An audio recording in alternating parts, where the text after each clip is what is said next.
ಉಪಚುನಾವಣೆಗೆ ಯೋಗೇಶ್ವರ್ ಸಜ್ಜಾಗಿದ್ರ ಇಂಥದ್ದೊಂದು ಚರ್ಚೆ ದೊಡ್ಡ ಮಟ್ಟದಲ್ಲಿ ನಡೀತಾ ಇದೆ. ಯಾಕಂದ್ರೆ ಮತದಾರರಿಗೆ ಹಂಚೋದಕ್ಕೆ ಸೀರೆಯನ್ನ ರೆಡಿ ಮಾಡಿ ಇಟ್ಕೊಂಡಿದ್ರು. ಇದಕ್ಕೆ ಎವಿಡೆನ್ಸ್ ಕೂಡ ಲಭ್ಯವಾಗಿದೆ. ಯೋಗೇಶ್ವರ್ ಹೆಸರಿನ ಕರಪತ್ರ ಇದ್ದಂತ ಸೀರೆಗಳನ್ನ ಇದೀಗ ವಶಕ್ಕೆ ಪಡೆಯಲಾಗಿದೆ, ಜಪ್ತಿ ಮಾಡಲಾಗಿದೆ. ಸೀರೆ ಜೊತೆಯಲ್ಲಿ ಯೋಗೇಶ್ವರ್ ಅವರಿಗೆ ಮತವನ್ನ ಹಾಕಿ ಅಂತ ಮನವಿ, ಅಂದ್ರೆ ಮತದಾರರ ಹತ್ರ ಮನವಿ ಮಾಡ್ಕೊಳ್ತಾರ, ಆ ರೀತಿಯಲ್ಲಿ ಒಂದು ಕರಪತ್ರವನ್ನ ರೆಡಿ ಮಾಡಿಟ್ಟಿದ್ರು. ಅದನ್ನು ಕೂಡ ಜಪ್ತಿ ಮಾಡಲಾಗಿದೆ. ಮೈಸೂರಿನ ವಿಜಯನಗರ ಬಡಾವಣೆಯಲ್ಲಿ ಸೀರೆಗಳನ್ನ ವಶಕ್ಕೆ ಪಡೆಯಲಾಗಿದೆ. ಸುಮಾರು 30,000 ಸೀರೆಗಳನ್ನ ವಶಕ್ಕೆ ಪಡೆಯಲಾಗಿರೋದು. ನಾವೀಗ ಆ ಕರಪತ್ರಗಳನ್ನ, ಆ ಸೀರೆಗಳನ್ನ ಗಮನಿಸ್ತಾ ಇದ್ದೀವಿ. ಆ ಸೀರೆ ಜೊತೆಯಲ್ಲಿ ಕರಪತ್ರಗಳು ಕೂಡ ಅಲ್ಲಿ ವಶಕ್ಕೆ ಪಡೆಯಲಾಗಿದೆ. ಹಂಗಾಗಿ ಇದು ಯೋಗೇಶ್ವರ್ಗೆ ಸೇರಿದ್ದು ಅಂತ ಸದ್ಯಕ್ಕೆ ಹೇಳಲಾಗ್ತಾ ಇದೆ. ಯಾಕಂದ್ರೆ ಈ ಬಗ್ಗೆ ಈಗ ಇನ್ವೆಸ್ಟಿಗೇಷನ್ ಎಲ್ಲ ಆಗ್ಬೇಕಾಗತ್ತೆ. ಈಗಷ್ಟೇ ಜಪ್ತಿ ಪಡೆಯಲಾಗಿದೆ, ವಶಕ್ಕೆ ಪಡ್ಕೊಳ್ಳಲಾಗಿದೆ. ಸೊ ಇಲ್ಲಿ ಚರ್ಚೆ ಏನು ಅಂದ್ರೆ, ಉಪಚುನಾವಣೆಗೆ ಹಾಗಾದ್ರೆ ಹುಣಸೂರಿನಿಂದ ರೆಡಿ ಆಗಿದ್ರ ಯೋಗೇಶ್ವರ್ ಅನ್ನೋದು ಈಗ ದೊಡ್ಡ ಮಟ್ಟದಲ್ಲಿ ಚರ್ಚೆ ಆಗ್ತಾ ಇರೋದು. ಸೀರೆಗಳು ಜಪ್ತಿಯಾಗಿದೆ, 30,000 ಸೀರೆಗಳು. ಅದ್ರ ಜೊತೆಯಲ್ಲಿ ನಾವೀಗ ಆ ಕರಪತ್ರವನ್ನ ಗಮನಿಸ್ತಾ ಇದೀವಲ್ಲ, ಯೋಗೇಶ್ವರ್ ಅವ್ರ ಫೋಟೋ ಇದೆ, ಜೊತೆಗೆ ಅವ್ರಿಗೆ ಮತವನ್ನ ಹಾಕಬೇಕು ಅಂತ ರಿಕ್ವೆಸ್ಟ್ ರೀತಿಯಲ್ಲಿ ಆ ಕರಪತ್ರವನ್ನೆಲ್ಲ ಪ್ರಿಂಟ್ ಮಾಡಿಸಿ ಈ ಗೋಡೌನ್ ನಲ್ಲಿ ಇಟ್ಟಿದ್ರು. ಸೊ ಮೈಸೂರಿನಲ್ಲಿ ವಿಜಯನಗರ ಬಡಾವಣೆಯಲ್ಲಿ ಈ ಸೀರೆಗಳನ್ನ ಜೊತೆಗೆ ಆ ಕರಪತ್ರಗಳನ್ನ ಈಗ ಜಪ್ತಿ ಮಾಡಿರೋದು, ವಶಕ್ಕೆ ಪಡ್ಕೊಂಡಿರೋದು.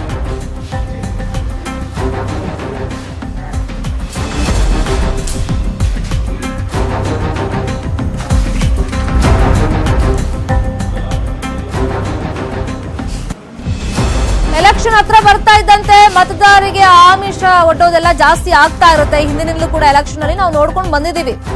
ಬಟ್ ಇಲ್ಲಿ ಯೋಗೇಶ್ವರ್ ಅವರು ಟಿಕೆಟ್ ಆಕಾಂಕ್ಷಿಯಾಗಿದ್ರು ಹುಣಸೂರಿನಿಂದ ಅಂತ ಹೇಳೋದಕ್ಕೆ ಪ್ರಬಲವಾದಂತಹ ಸಾಕ್ಷ್ಯಗಳು ಇದೀಗ ಲಭ್ಯವಾಗಿದೆ ಅಂತ ಹೇಳಲಾಗ್ತಿದೆ ಮೇಲ್ನೋಟಕ್ಕೆ. ಬಟ್ ಯಾಕಂದ್ರೆ ಅದರಲ್ಲಿ ಈಗ ಕರಪತ್ರದಲ್ಲಿ ಯೋಗೇಶ್ವರ್ ಅವರ ಫೋಟೋ ಜೊತೆಗೆ ಅವ್ರಿಗೆ ಮತ ಹಾಕಬೇಕು ಅಂತ ರಿಕ್ವೆಸ್ಟ್ ರೀತಿಯಲ್ಲಿ ಆ ಪ್ರಿಂಟ್ ಎಲ್ಲ ಮಾಡಿಸಿ ರೆಡಿ ಮಾಡಿ ಇಟ್ಟಿದ್ರಲ್ಲ, ಇನ್ನೇನು ಹಂಚೋದಷ್ಟೇ ಬಾಕಿ ಇತ್ತು. ಯಾಕಂದ್ರೆ ಅಫಿಷಿಯಲ್ ಆಗಿ ಅನೌನ್ಸ್ ಆದ್ಮೇಲೆ. ಬಟ್ ಆಕಾಂಕ್ಷಿ ಆಗಿದ್ರ ಹಾಗಾದ್ರೆ ಹುಣಸೂರು ಸ್ಪರ್ಧೆಗೆ ಸೈನಿಕ ಅನ್ನೋದು ಈಗ ಚರ್ಚೆಗೆ ಈಡಾಗಿರೋದು. ಈ ಬಗ್ಗೆ ಮತ್ತಷ್ಟು ಇನ್ಫಾರ್ಮೇಶನ್ ಕೊಡ್ತಾರೆ ಫೋನ್ ಸಂಪರ್ಕದಲ್ಲಿ ಜಾಯ್ನ್ ಆಗಿರುವಂತ ನಮ್ಮ ರಿಪೋರ್ಟರ್ ಪುಟ್ಟಪ್ಪ. ಎಲ್ಲ ಸಿದ್ಧತೆಯನ್ನ ಯೋಗೇಶ್ವರ್ ಮಾಡ್ಕೊಂಡಂಗೆ ಕಾಣಿಸ್ತಾ ಇದೆ. ಯಾಕಂದ್ರೆ ಸೀರೆಗಳು ಜೊತೆಗೆ ಕರಪತ್ರಗಳು ಅವರಿಗೆ ಸೇರಿದ್ದು ಅನ್ನೋಂತ ಕನ್ಫರ್ಮೇಶನ್ ಈಗ ಸಿಕ್ಕಿದೆಯಾ? ಖಂಡಿತವಾಗಿಯೂ ಶರ್ಮಿತಾ, ಅಲ್ಲಿ ಯೋಗೇಶ್ವರ್ ಅವರ ಫೋಟೋ ಮತ್ತು ಮೈಸೂರಿನ ಬಿಜೆಪಿ ನಾಯಕರ ಎಲ್ಲ ಫೋಟೋಗಳು ಸಹ ಆ ಜಾಗದಲ್ಲಿ ಸಿಕ್ಕಿದೆ. ಪಾಂಪ್ಲೆಟ್ಗಳು ಸೇರಿದಂತೆ ಸುಮಾರು 30,000 ಸೀರೆಗಳನ್ನ ಮೈಸೂರಿನ ವಿಜಯನಗರ ಪೊಲೀಸರು ಸೀಸ್ ಮಾಡಿರುವಂತಹ ಘಟನೆ ನಡೆದಿದೆ. ಈ ಘಟನೆ ಹಿಂದೆ ಹುಣಸೂರು ಉಪಚುನಾವಣೆಯಲ್ಲಿ ಅಕ್ರಮ ಮಾಡುವುದಕ್ಕೆ ಇವೆಲ್ಲವನ್ನು ಸಹ ಸಿದ್ಧಪಡಿಸಿಕೊಂಡಿದ್ರು ಅನ್ನೋ ಬಗ್ಗೆಯೂ ಸಹ ಮಾಹಿತಿಗಳು ಲಭ್ಯವಾಗ್ತದೆ. ಖಚಿತ ಮಾಹಿತಿ ಆಧಾರದ ಮೇಲೆ ಮನೆಯೊಂದರ ಮೇಲೆ ದಾಳಿಯನ್ನ ಮಾಡಿದಾಗ ಸೀರೆಗಳನ್ನ ಇಂಡಿವಿಜುವಲ್ ಆಗಿ ಪ್ಯಾಕ್ ಮಾಡಿ ಅದರಲ್ಲಿ ಒಂದೊಂದು ಯೋಗೇಶ್ವರ್ ಮತ್ತು ಬಿಜೆಪಿ ನಾಯಕರ ಭಾವಚಿತ್ರ ಇರುವಂತಹ ಒಂದೊಂದು ಫೋಟೋಗಳನ್ನ ಅಳವಡಿಸ್ತಾ ಇದ್ದಂತ ಘಟನೆ ಸಿಕ್ಕಿದೆ.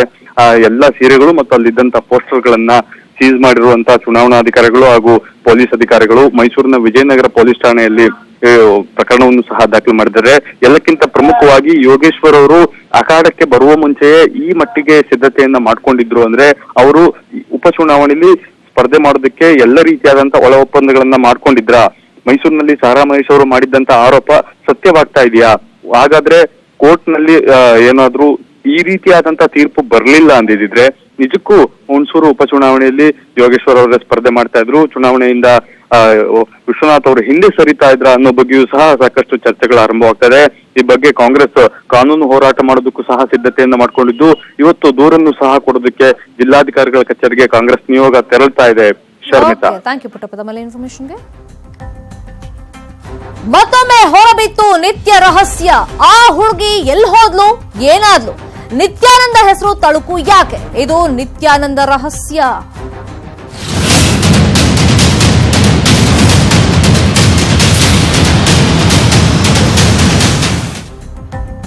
ಅಸಲಿಗೆ ನಿತ್ಯಾನಂದ ಆಶ್ರಮದಲ್ಲಿ ಏನಾಗ್ತಾ ಇದೆ? ರಾತ್ರೋರಾತ್ರಿ ಖಾಕಿ ಪಡೆ ಆಶ್ರಮಕ್ಕೆ ಹಾಗಾದ್ರೆ ನುಗ್ಗಿದ್ದು ಯಾಕೆ? ನಿತ್ಯಾನಂದನ ಶಿಷ್ಯನ ಮಗಳು ನಿಜಕ್ಕೂ ಏನಾದ್ಲು? ಈ ಹಿಂದೆ ನಿತ್ಯಾನಂದ ಮೇಲೆ ಗಂಭೀರವಾದಂತ ಆರೋಪ, ಅದಾದ್ಮೇಲೆ ಕೋರ್ಟು ಕಚೇರಿ ಅಂತ ಸ್ಟೇಟ್ಮೆಂಟ್ಗಳು ಮಾಧ್ಯಮದಲ್ಲಿ ಸುದ್ದಿಯಾಗಿದ್ದು ಎಲ್ರಿಗೂ ಆ ವಿಚಾರ ನೆನಪಲ್ಲಿದೆ. ಈಗ ಮತ್ತೊಮ್ಮೆ ನಿತ್ಯಾನಂದನ ಆಶ್ರಮ ದೊಡ್ಡ ಮಟ್ಟದಲ್ಲಿ ಸುದ್ದಿ ಸದ್ದು ಮಾಡ್ತಾ ಇದೆ. ಅಸಲಿಗೆ ಹಾಗಾದ್ರೆ ಬೆಂಗಳೂರಿನಲ್ಲಿ ಆಗಿರೋದೇನು? ಗುಜರಾತ್ ನಿತ್ಯಾನಂದ ಆಶ್ರಮದಲ್ಲಿ ಮಿಡ್ ನೈಟ್ ಅಲ್ಲಿ ಆಗಿರೋದೇನು? ನಿತ್ಯಾನಂದನ ಬೆಂಗಳೂರು ಟು ಗುಜರಾತ್ ಹೌದು, ನಿತ್ಯಾನಂದನ ಕರ್ಮಕಾಂಡದ ಎಕ್ಸ್ಕ್ಲೂಸಿವ್ ವಿಡಿಯೋ ನ್ಯೂಸ್ 18 ಕನ್ನಡಕ್ಕೆ ಲಭ್ಯವಾಗಿದೆ. ಸೊ ನಿತ್ಯಾನಂದ ಆಶ್ರಮದಲ್ಲಿ ಹರೆಯದ ಯುವತಿ ನಾಪತ್ತೆಯಾಗ್ಬಿಟ್ಟಿದ್ದಾಳೆ.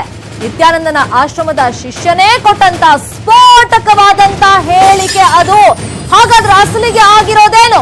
ನಿತ್ಯಾನಂದನ ಮಾತಿಗೆ ಮರುಳಾಗಿ ಆಶ್ರಮಕ್ಕೆ ಮಕ್ಕಳನ್ನ ಅಲ್ಲಿ ಕರ್ಕೊಂಡು ಬಂದು ಬಿಟ್ಟಿದ್ರು. 4 ಮಕ್ಕಳನ್ನ ಆಶ್ರಮಕ್ಕೆ ನಿತ್ಯಾನಂದನ ಶಿಷ್ಯ ಅವ್ರ ಮಕ್ಕಳನ್ನೇ ತಂದು ಸೇರಿಸಿದ್ರು. 4 ಜನ ಮಕ್ಕಳಲ್ಲಿ 18 ವರ್ಷದ ಮಗಳು ದಿಢೀರಂತ ಈಗ ನಾಪತ್ತೆ ಆಗಿದ್ದಾಳೆ. ಸೊ ಆ ವಿಚಾರವಾಗಿ ಅವ್ರ ತಂದೆಗೆ ಈಗ ಟೆನ್ಷನ್ ಆಗಿರೋದು. ಬೆಂಗಳೂರಿನ ನಿತ್ಯಾನಂದ ಗುರುಕುಲಕ್ಕೆ ಮಕ್ಕಳನ್ನ ಸೇರಿಸಿದ್ರು. ಸೊ ಹೆತ್ತವರಿಗೂ ಕೂಡ ಗೊತ್ತಾಗದಂತೆ ಗುಜರಾತ್ ಆಶ್ರಮಕ್ಕೆ ಮಕ್ಕಳನ್ನ 4 ಜನ ಮಕ್ಕಳನ್ನು ಶಿಫ್ಟ್ ಮಾಡಿದ್ದಾರೆ. ಅಹಮದಾಬಾದ್ನಲ್ಲಿ 3 ಮಕ್ಕಳು, 18 ವರ್ಷದ ಮಗಳು ಹಾಗಾದ್ರೆ ಎಲ್ಲ ಹೋದ್ರು? ಶಿಫ್ಟ್ ಏನೋ 3 ಮಕ್ಕಳನ್ನ ಮಾಡಿದ್ದಾರೆ, ಕರ್ಕೊಂಬಂದ್ ಸೇರಿಸಿದ್ದು 4 ಮಕ್ಕಳನ್ನ ಆಶ್ರಮಕ್ಕೆ. ಅವ್ರು ಯಾರು ಅಂದ್ರೆ ನಿತ್ಯಾನಂದನ ಶಿಷ್ಯನೇ ಅವರು. ಅಂದ್ರೆ ಅವನ ಮಾತಿಗೆಲ್ಲ ಮರುಳಾಗಿ ಆಶ್ರಮಕ್ಕೆ ತಂದು ಬಿಟ್ಟಿದ್ದಾರೆ. ಇಲ್ಲಿ 3 ಮಕ್ಕಳನ್ನೇನೋ ಬೇರೆ ಆಶ್ರಮಕ್ಕೆ ಶಿಫ್ಟ್ ಮಾಡಿದ್ದಾರೆ. ಆದ್ರೆ 18 ವರ್ಷದ ಮಗಳು ಈಗ ಎಲ್ಲಿ ಹೋದ್ಲು? ಆಶ್ರಮದವ್ರನ್ನ ಕೇಳಿದ್ರೆ 18 ವರ್ಷ ಆಗಿದೆ, ಆಕೆ ಮೇಜರ್ ಇದ್ದಾಳೆ, ಫ್ರೀಡಮ್ ಇದೆ, ಸ್ವತಂತ್ರ ಇದೆ, ಎಲ್ಲಿ ಹೋದ್ಲು ನಮಗೆ ಗೊತ್ತಿಲ್ಲ ಅಂತ ಹೇಳ್ತಾ ಇದ್ದಾರೆ. ಈಗ ನೇರವಾಗಿ ನಿತ್ಯಾನಂದನ ವಿರುದ್ಧ ಆರೋಪವನ್ನ ಆ ಯುವತಿ ತಂದೆ ಮಾಡಿದ್ದಾರೆ. ಎಲ್ಲಿದ್ದಾನೆ ಹಾಗಾದ್ರೆ ನಿತ್ಯಾನಂದ? ಯುವತಿ ಏನಾದ್ಲು? ಅಸಲಿಗೆ ಇನ್ನೂ ಕೂಡ ಆಶ್ರಮದಲ್ಲಿ ಅಂತಹ ಚಟುವಟಿಕೆಗಳು ನಡೀತಾ ಇದೆಯಾ? ಎಕ್ಸ್ಕ್ಲೂಸಿವ್ ಫುಟೇಜ್ ಅನ್ನ ನಿಮ್ ಮುಂದೆ ಇಡ್ತಾ ಇದೀವಿ. 18 ವರ್ಷದ ಮಗಳನ್ನ ಆಶ್ರಮಕ್ಕೆ ಸೇರಿಸಿರ್ತಾರೆ ನಿತ್ಯಾನಂದ ಆಶ್ರಮಕ್ಕೆ. ಒಟ್ಟು 4 ಜನ ಮಕ್ಕಳನ್ನ ಸೇರಿಸಿರೋದು. ಅದರಲ್ಲಿ ಈ 18 ವರ್ಷದ ಯುವತಿ ಕೂಡ ಇರ್ತಾಳೆ. ಆದ್ರೆ 3 ಮಕ್ಕಳನ್ನ ಬೇರೆ ಊರಿನಲ್ಲಿ ಆಶ್ರಮಕ್ಕೆ ಶಿಫ್ಟ್ ಮಾಡಿ 18 ವರ್ಷದ ಮಗಳನ್ನ ಆ ಯುವತಿಯನ್ನ ಹಾಗಾದ್ರೆ ಎಲ್ಲಿಟ್ರು? ಆಕೆ ನಾಪತ್ತೆಯಾಗಿದ್ದಾಳೆ ಅಂತ ಈಗ ಪೋಷಕರು ಗಂಭೀರವಾದ ಆರೋಪವನ್ನ ಮಾಡ್ತಾ ಇದ್ದಾರೆ. ಆಶ್ರಮದವ್ರಿಗೆ ಕೇಳಿದ್ರೆ ಆಕೆಗೆ 18 ವರ್ಷ ಆಗಿದೆ, ಮೇಜರ್ ಆಗಿದ್ದಾಳೆ, ಸ್ವತಂತ್ರ ಇದೆ, ಎಲ್ಲಿ ಹೋಗಿದ್ದಾಳೆ ಅಂತ ನಮ್ಮನ್ನ ಕೇಳಬೇಡಿ, ನಾವೆಲ್ಲ ಜವಾಬ್ದಾರಿ ಅನ್ನೋ ರೀತಿಯಲ್ಲಿ ಬೇಜವಾಬ್ದಾರಿಯುತ ಸ್ಟೇಟ್ಮೆಂಟ್ ಗಳನ್ನ ಕೊಡ್ತಾ ಇದ್ದಾರೆ. ಹಾಗಾಗಿ ಕಂಗಾಲಾದಂತ ಯುವತಿಯ ತಂದೆ ಇದೀಗ ದೂರು ಕೊಟ್ಟಿದ್ದಾರೆ. ಜೊತೆಗೆ ನೇರವಾಗಿ ನಿತ್ಯಾನಂದನ ವಿರುದ್ಧನೇ ಅವರು ಆರೋಪವನ್ನ ಮಾಡಿದ್ದಾರೆ. ત્યારે કેટલાને લીધા હતા? બે હમણાં 3 બાળકો ને 2 બાળકો આપતા ને એક નતા આપતા. એક છોકરી હજી નથી આવી. હા, હવે છે કે મને ખબર નથી.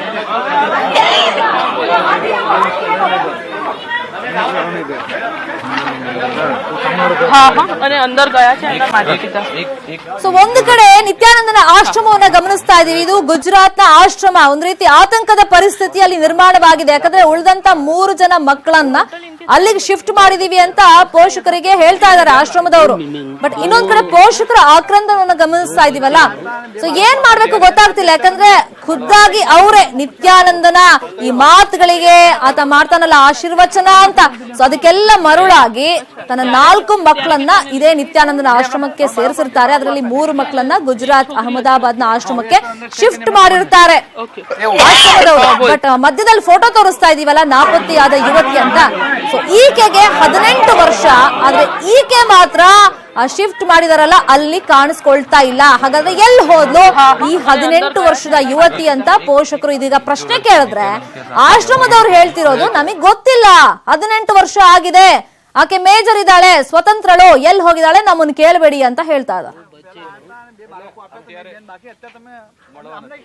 4 kids I have, 3 daughters and 1 son. All of them I made them to join in Nityananda Gurukul in Bangalore. They faced lot of challenges there, no approval and all. They, without my knowledge, they moved here. I am asking a request. How come my child is missing? How come such a big school my child can be missed? And it's not first time. It is the 4th time as a volunteer. Now, for me, this is the situation. Sir, I am not able to give a message to her. I need your help. She told that I am not the right person to be contacted. When they are taking my kids here, the kid is not here. They are such a big organization. They are coolly telling she is traveling. I don't know where she has traveled. How come they say? Because they are telling it is 18-year-old. मतलब किसी के साथ भेज देंगे क्या? What nonsense we are talking about? For me, this is the situation. स्वामी नित्यानंद जी का परिवार में बहुत कुछ अंदर चल रहा है. It is very serious. It is not known to Swami ji. Something very serious. Even Swamiji give any tomorrow any speech about no I am all okay. No, something very seriously they are spoiling the organization. Then something very seriously happening. Whether Swamiji knows or not, I don't know. Because if Swamiji knows, definitely it would have not happened. I would have not even gone. There is a big unnecessary things are happening.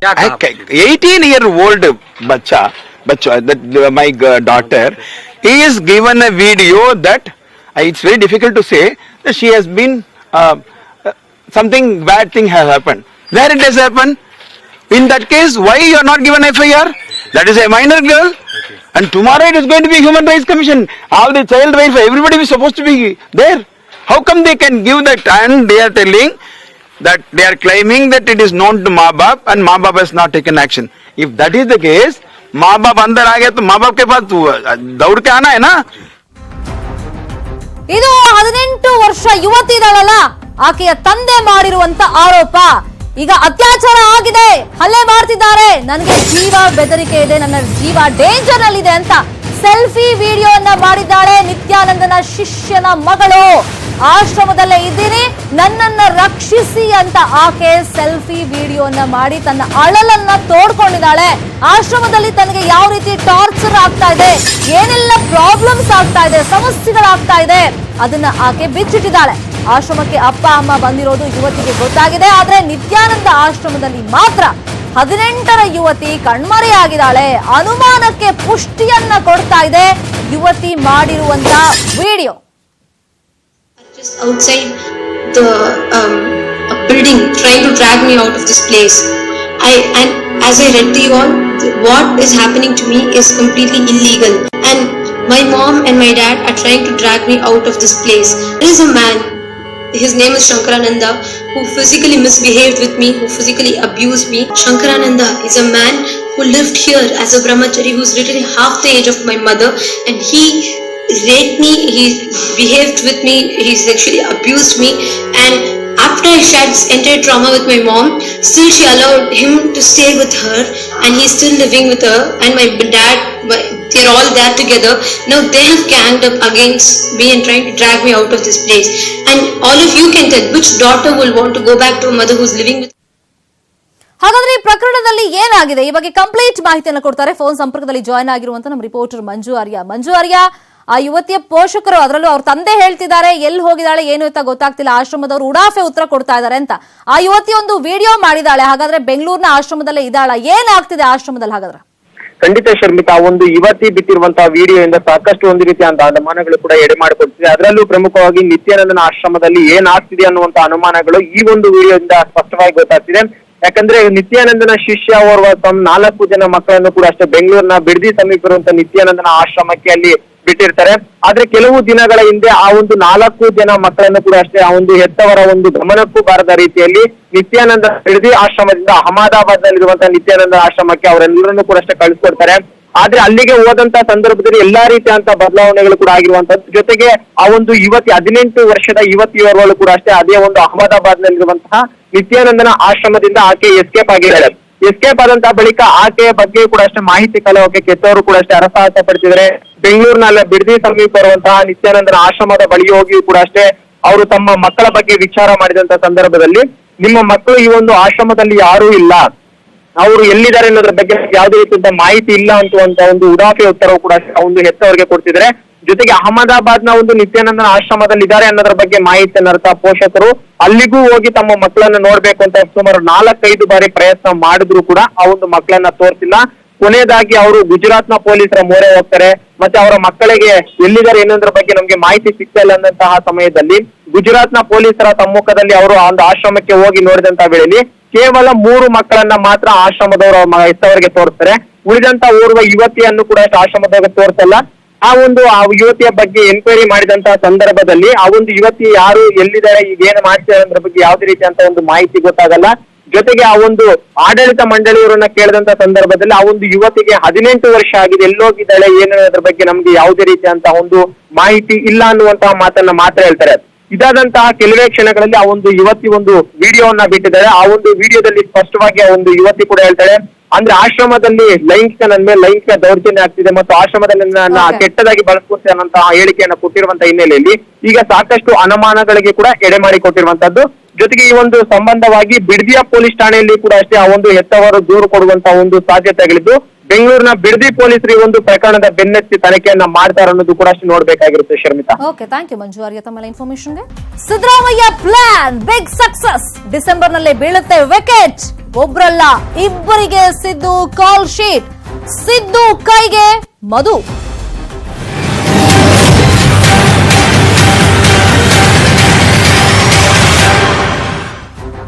JDS ತೊನಿತಾರ Madhu Bangarappa. JDS ಅಲ್ಲಿ ಬೆಳವಣಿಗೆ ಕಷ್ಟ ಅನ್ನೋ ಲೆಕ್ಕಾಚಾರವನ್ನ ಹಾಕೊಂಡು ಇದೀಗ ತೆನೆಯನ್ನ ಇಳಿಸಿ ಕಾಂಗ್ರೆಸ್ ಪಕ್ಷವನ್ನ ಸೇರೋದಕ್ಕೆ ಮಧು ಬಂಗಾರಪ್ಪ ಸಿದ್ಧತೆಯನ್ನ ಮಾಡ್ಕೊಳ್ತಾ ಇದ್ದಾರೆ ಅಂತ ಹೇಳಲಾಗ್ತಾ ಇದೆ. ಸೊ ಇಲ್ಲಿ ಒಂದಿಷ್ಟು ಲೆಕ್ಕಾಚಾರಗಳನ್ನ ನೋಡ್ಕೊಂಡೆ ರಾಜಕೀಯವಾಗಿ ಯಾವ ಪಕ್ಷಕ್ಕೆ ಹೋದ್ರೆ ನಾನು ಬೆಳಿಬಹುದು, ಯಾರೆಲ್ಲ ತನಗೆ ಆಪ್ತರಿದ್ದಾರೆ, ಯಾರ ಜೊತೆಯಲ್ಲಿ ಇದ್ರೆ ತನಗೆ ರಾಜಕೀಯದಲ್ಲಿ ಫ್ಯೂಚರ್ ಇದೆ ಅಂತೆಲ್ಲ ಯೋಚನೆಯನ್ನ ಮಾಡಿದಾರಂತೆ ಮಧು ಬಂಗಾರಪ್ಪ ಅವರು. ಹಾಗಾಗಿ ಡಿ.ಕೆ. ಶಿವಕುಮಾರ್ ಜೊತೆಯಲ್ಲಿ ಒಂದು ಸುತ್ತಿನ ಮಾತುಕತೆ ಎಲ್ಲ ಆಗಿದೆಯಂತೆ. ಈ ಹಿಂದೆ ನಾವು ನೋಡಿದ್ವಿ, ಲಾಸ್ಟ್ ಎಲೆಕ್ಷನ್ ಆಗಿತ್ತಲ್ಲ, ಲೋಕಸಭೆ ಎಲೆಕ್ಷನ್ ಅಲ್ಲಿ ಮಧು ಬಂಗಾರಪ್ಪ ಅವರನ್ನ ನಿಲ್ಲಿಸಲಾಗಿತ್ತು. ಅಲ್ಲಿ ಜೆಡಿಎಸ್ ಮತ್ತೆ ಕಾಂಗ್ರೆಸ್ ಅಭ್ಯರ್ಥಿ ಅಂದ್ರೆ ಮೈತ್ರಿ ಅಭ್ಯರ್ಥಿಯಾಗಿ ಮಧು ಬಂಗಾರಪ್ಪ ಅವರನ್ನ ನಿಲ್ಲಿಸಿದಂತ ಟೈಮ್ ನಲ್ಲಿ ಡಿ.ಕೆ. ಶಿವಕುಮಾರ್ ಅವರಿಗೆ ಅಲ್ಲಿ ಅಂದ್ರೆ ಶಿವಮೊಗ್ಗದಲ್ಲಿ ಉಸ್ತುವಾರಿನ ನೀಡಲಾಗಿತ್ತು. ಆ ಟೈಮ್ ನಲ್ಲಿ ಬಹಳ ಆಪ್ತರಾಗಿದ್ರು ಮಧು ಬಂಗಾರಪ್ಪ ಹಾಗೇನೆ ಡಿ.ಕೆ. ಶಿವಕುಮಾರ್. ಇದೀಗ ಜೆಡಿಎಸ್ ಪಕ್ಷವನ್ನೇ ಬಿಟ್ಟು ಕಾಂಗ್ರೆಸ್ ಪಕ್ಷಕ್ಕೆ ಪರ್ಮನೆಂಟ್ ಆಗಿ ಹೋಗೋ ನಿಟ್ಟಿನಲ್ಲಿ ಮಧು ಬಂಗಾರಪ್ಪ ಅವರು ಮಾತುಕತೆಯನ್ನು ನಡೆಸಿದ್ದಾರೆ. ಆಲ್ರೆಡಿ ಡಿ.ಕೆ. ಶಿವಕುಮಾರ್ ಜೊತೆಯಲ್ಲಿ ಒಂದು ರೌಂಡಿನ ಮಾತುಕತೆಯೆಲ್ಲ ಆಗಿದೆಯಂತೆ. ಇನ್ನು ಮಧು ಜೊತೆಗೆ ಶಾರದಾ ಪೂರ್ಯ ನಾಯ್ಕ್ ಅವರು ಕೂಡ ಕಾಂಗ್ರೆಸ್ ಸೇರ್ತಾರೆ ಅಂತ ಹೇಳಲಾಗ್ತಾ ಇದೆ. ಡಿಸೆಂಬರ್ ನಲ್ಲಿ ಕಾಂಗ್ರೆಸ್ ಸೇರ್ಪಡೆಗೆ ಎಲ್ಲಾ ರೀತಿಯಲ್ಲೂ ಕೂಡ ತಯಾರಿಗಳು ಆಗ್ತಾ ಇದೆಯಂತೆ. ಸಿದ್ದರಾಮಯ್ಯ ಅವರ ಜೊತೆ ಕೂಡ ಈ ಬಗ್ಗೆ ಮಾತುಕತೆಯೆಲ್ಲ ಆಗಿದೆಯಂತೆ. ಸೊ ಇಲ್ಲಿ ಕಾಂಗ್ರೆಸ್ ಲೆಕ್ಕಾಚಾರ ಏನಂದ್ರೆ, ಮಧು ಒಂದು ವೇಳೆ ಕಾಂಗ್ರೆಸ್ ಪಕ್ಷಕ್ಕೆ ಬಂದ್ರೆ ಕಾಂಗ್ರೆಸ್ ಶಿವಮೊಗ್ಗ ಭಾಗದಲ್ಲಿ ಸ್ಟ್ರಾಂಗ್ ಆಗುತ್ತೆ ಅನ್ನೋದು.